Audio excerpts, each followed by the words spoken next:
In this chapter, Experiencing the Cocktail Party Effect, Albert Einstein's phone number, why multitasking doesn't work, moving from short-term to long-term memory, you ordered sushi, the waiter brought tempura chicken, a story about a story, recreating a chess game, decisions, reasons to stick with Cap'n Crunch. Ready to start exploring the topic of organization? Great, so am I. But first, I want you to put down this book. Put down the book, lift up your eyes, and look around. What do you see? No matter how boring or uniform your surroundings, I'm sure there are a remarkable number of shapes, colors, and patterns around you right now. Okay, eyes back on the page, please. Just now, as you looked around, your eyes scanned the area using little interior lenses, and perhaps bigger ones in the form of glasses, to cast shadows, shapes, and colors onto your retinas. Your retinas hosted several chemical processes to identify visual features and transmit them to your optic nerves. Those features traveled most of the way to your visual cortex, where they were processed so you could identify what you saw, be it walls, a floor, or clouds in the distance. It's pretty amazing when you think about everything that had to happen for you to just see. Now let's do a quick test. Make a list of all the objects you remember seeing when you looked around. Don't cheat. Go ahead, I'll wait. You were able to recall 2, 3, or 4 objects, right? You probably didn't remember many more than that, especially because you just read that paragraph about vision. In fact, that paragraph was a trick to distract you and make it less likely you'd remember what you saw. If I hadn't distracted you, you'd probably have recalled a few more objects. Regardless, in a day or so, it's likely you won't be able to remember any of them at all, unless you repeated them over and over in your head. Though practice may not make perfect, it does improve memory. The point of this exercise was to give you a small glimpse into how our brains work. Why should you care? Because, believe it or not, the way our brains work is one of the biggest challenges we face in becoming organized.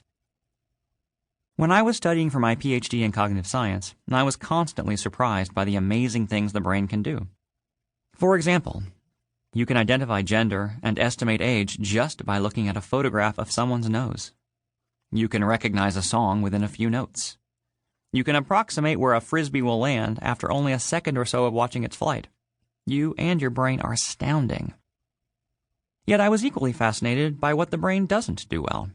The brain is especially inept at memorizing bits of information, like the objects you've just seen in a room. To some degree, this is a blessing. If we didn't forget things, we'd have all this extraneous data in our brains, which would make it more difficult to recall the important stuff. The brain is also pretty bad at accurately remembering events, which gets in the way of logical decision-making. I know, you think you're a master decision-maker, but you aren't. You think that events you remember clearly, such as plane crashes you read about in the news, are far more common than they actually are. So you decide to avoid planes because you're more afraid of airplane turbulence than you are of driving, even though you're probably in more danger driving than you are flying. I'll go into more detail about decision-making later in this chapter. Your brain also has a tendency to combine memories. The events you recall may have actually happened at different times with different people, but your brain has stitched them together into something else. This is why your brain may think it remembers something it can't possibly recall.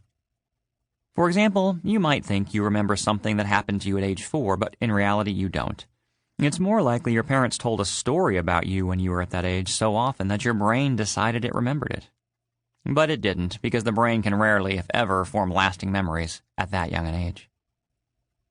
Alas, in some respects your brain may not be as amazing as you thought.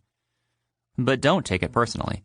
Your brain was developed eons ago primarily to prevent you from being eaten by carnivorous beasts, not to memorize lists or store facts. Think about it.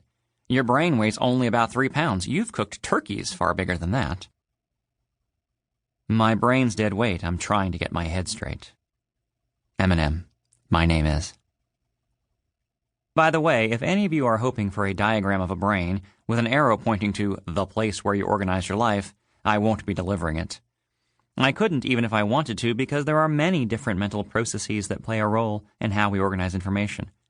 Or don't.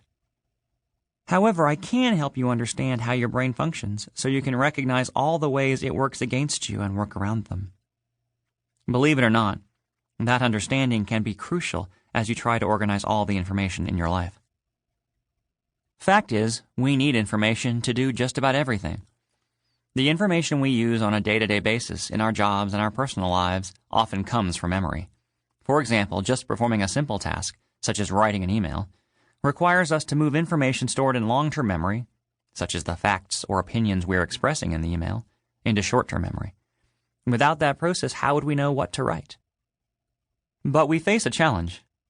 How do we retain all the bits and pieces that enter our brains as our attention wanders from one thing to another? Judging from the results of the memory test we performed a few pages back, we can't. Our brain is doing too many things at once. But we can learn strategies for processing and storing information that require the least amount of brain power possible. Which brings me to my first principle of organization. Organize your life to minimize brain strain. I'll offer suggestions for doing this throughout the book.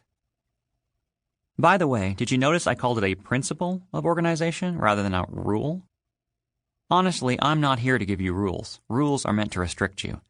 My principles are simply meant to suggest new ideas, options, and tools so you can design systems for organizing that work for you.